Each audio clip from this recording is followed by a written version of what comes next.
You are one paycheck away from disaster and you don't even know it. Not because life is unfair, not because the system is rigged against you, but because every single week you are handing your future to strangers who will never lose sleep over your financial destruction. This isn't a conversation about budgeting tips. This is an intervention. And if what I say next makes you uncomfortable, that discomfort is the point, because comfortable people don't change, and right now, you cannot afford to stay the same. Let's start with what nobody around you will say out loud. You are not broke because you don't make enough money. You are broke because of what you do with the money you already make. That's a hard sentence to sit with. It's easier to blame your job, your upbringing, your city, the economy, and maybe some of those things are real obstacles. But obstacles don't drain your account every Friday night. Choices do. The average person earning $45,000 a year will earn over $1.8 million in a 40-year career. Let that number register. $1.8 million will pass through the hands of someone who dies with almost nothing, wondering where it all went. And the answer isn't complicated, it's right there in the receipts. The ones you never look at, the ones you delete without reading, the ones buried in your transaction history, like evidence of a crime you keep committing against yourself. This is not about being cheap. This is not about depriving yourself of life. This is about understanding that every dollar you waste today is a future version of yourself that never gets built. You are funding a lifestyle that looks good in the moment and means nothing in 5 years. And the worst part? The 7 things destroying your financial life aren't luxuries. They don't even feel extravagant. They feel normal because you've normalized losing. Stop. Before you keep scrolling or half listening, ask yourself, when was the last time you actually looked at what you spent money on last month? Not thought about it. Actually looked. If the answer makes you uncomfortable, keep watching.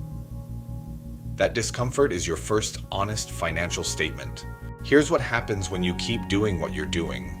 You wake up at 45 with the same financial ceiling you had at 25, except now you have 2 decades of regret stacked on top of it. The friends you were trying to impress at 27 have moved on. The car you financed at 29 is worth nothing. The subscriptions you forgot to cancel have quietly drained thousands of dollars over the years while you slept. And renting, you'll still be renting, because every time you got close to saving a down payment, something came up. Except nothing came up. You spent it. The consequences aren't dramatic explosions. They're slow suffocations. It's watching opportunity after opportunity pass because you don't have the capital to act. It's sitting across from a financial advisor at 50 with almost nothing invested, trying to do in 15 years what you should have built in 30. It's working until your body gives out, not because you love working, but because you have no other option. That is the real tax on wasted money. Not the dollars themselves, but the decades of freedom they could have purchased that you'll never get back. And right now, today, you are either building toward that freedom or financing someone else's. There is no middle ground. Inaction is a financial decision, and it is always an expensive one. Food is not the enemy. Convenience culture is. The average American spends between $2,500 and $3,000 per year eating out. That includes the lunch runs, the coffee stops, the delivery apps where you pay a $6 service fee and a $4 tip on a $12 meal, effectively paying $22 for a meal you could have made for $4. You don't have a food problem, you have a convenience addiction. And the delivery app is the most sophisticated broke tax ever designed. You pay more for the food, more for the delivery, more for the service, more for the tip. And then you pay again when the food arrives cold and you're too tired to complain. The restaurant wins, the app wins, the driver gets $2.80, and you're sitting in a $1,400 apartment wondering why you can't save money. This isn't about giving up enjoyment. Eat out, just stop eating out mindlessly. The people building real wealth still enjoy food, They just don't let convenience drain $250 a month while they pretend it's self-care. Your car payment is one of the most normalized financial traps in modern life. You are paying a bank every single month for the privilege of driving something that is worth less today than it was yesterday.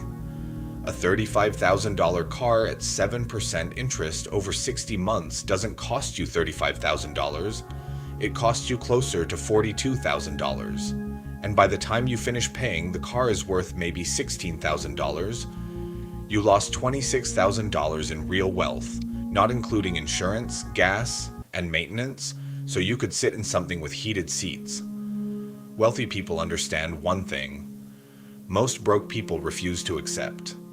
A car is not an asset, it is a tool. Drive what moves you reliably. Stop financing what impresses people who don't pay your bills. The moment you finance a vehicle to feel successful, you've traded actual financial progress for the performance of it. Here's what no one tells you. The richest person in your neighborhood might be driving the oldest car on the block. And the most broke? They're sitting in the newest one, making payments until they're 67. Stop confusing the display of wealth with the possession of it. This one is quiet. It doesn't feel like spending because it happens automatically. But pull up your bank statement right now and count every recurring charge. Streaming platforms, app subscriptions, gym memberships you stopped using in February, premium tiers for things you could get for free, software trials that converted to paid without a notification you ever read. Studies show that the average person underestimates their subscription spending by nearly 200%. You think you're spending $50 a month. The reality is closer to $150, sometimes more. These small charges are financial termites. They don't collapse the house in one bite. They eat quietly, consistently, and by the time you notice the damage, thousands are gone. Audit every subscription. Cancel what you haven't used in 30 days. Then redirect that money somewhere. It actually grows. This single habit shift has freed up hundreds of dollars per month for people who thought they had no money to invest. You have money. You just have it set to auto pay for things that give you nothing. This section is going to make some people angry. Good. The social tax on keeping up appearances is one of the most expensive invisible costs in your financial life.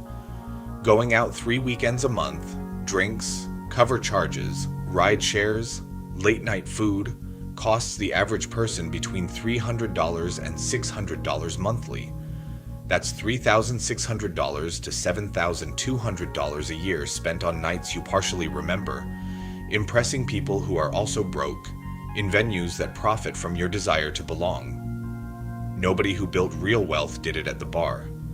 The conversations happening in VIP sections that matter aren't the ones you're part of when you buy your way in. This is not about isolation. This is about intentionality. Who you spend money with reveals exactly what you're building toward.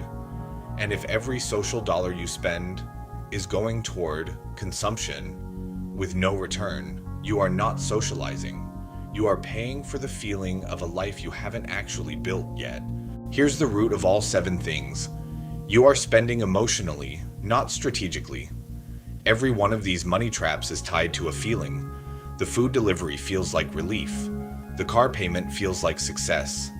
The nights out feel like freedom. The subscriptions feel like access. And the shopping we haven't even gotten to yet? That feels like control. When your life feels out of control, spending feels like the one decision that's entirely yours. But here's the brutal truth underneath that. You are renting happiness. You are leasing confidence. You are making monthly payments on an identity that isn't even yours yet. And at the end of every month, when the feeling fades, the debt stays. You don't own the joy those purchases created. You owe for it. That distinction will either shift everything for you right now, or you'll scroll past it and wonder why nothing changes. The version of you that is financially free doesn't exist yet, but it is being built or destroyed right now, today, in decisions that feel too small to matter. They are not too small. They are everything. Retail therapy is a medical-sounding name for a financially destructive coping mechanism. When you're stressed, when you're bored, when you feel behind, you buy things. A new outfit, new shoes, something from a sale you didn't go looking for but couldn't walk away from. Fast fashion has engineered an entire industry around your emotional vulnerability. The prices are low enough that it doesn't feel like real spending, but frequent enough that it destroys your financial trajectory entirely. Someone spending $150 a month on clothing impulse buys is spending $1,800 a year. Over 10 years with even modest investment returns, that's $25,000 in potential wealth turned into a closet full of things they don't wear anymore. You are not buying clothes. You are buying a temporary emotional hit with a permanent financial cost. The lottery is a tax on hope. It is designed specifically to extract money from people who have run out of belief in their own ability to build wealth.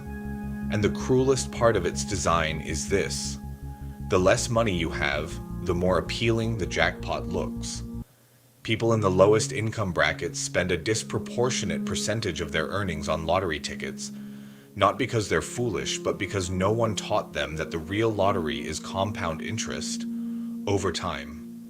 A $10 lottery ticket every week is $520 a year.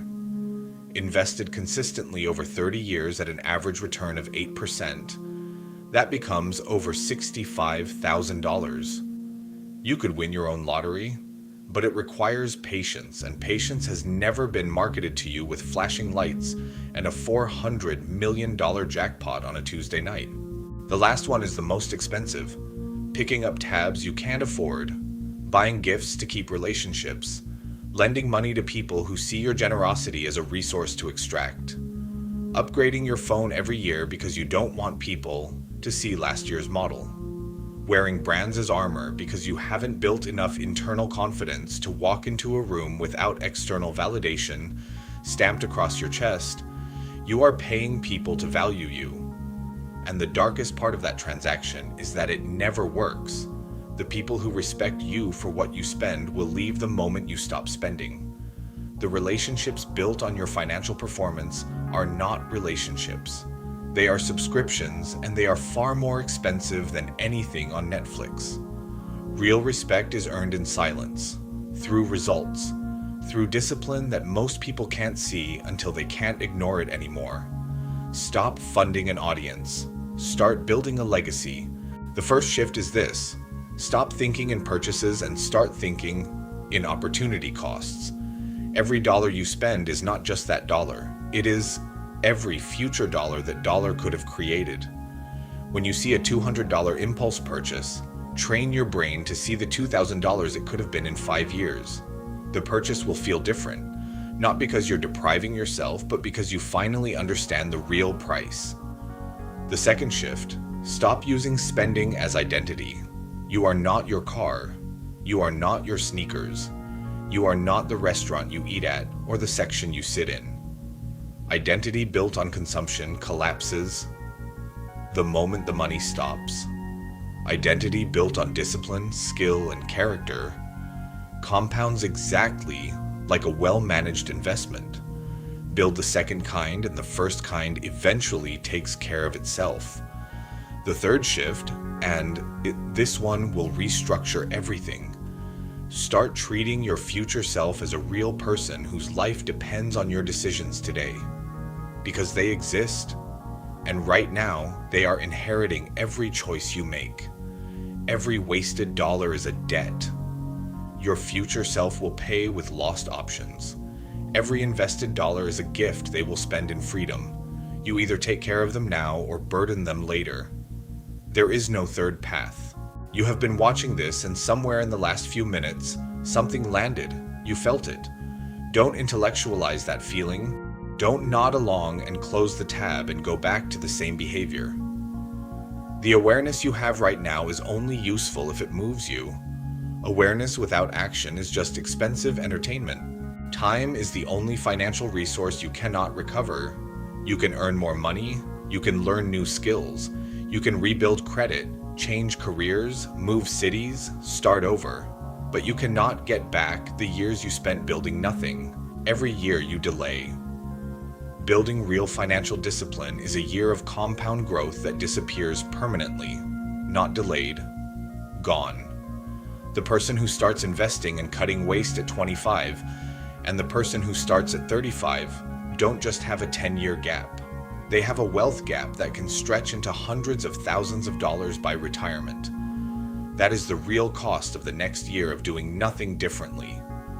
Not the money you waste, but the money that waste prevents from ever existing.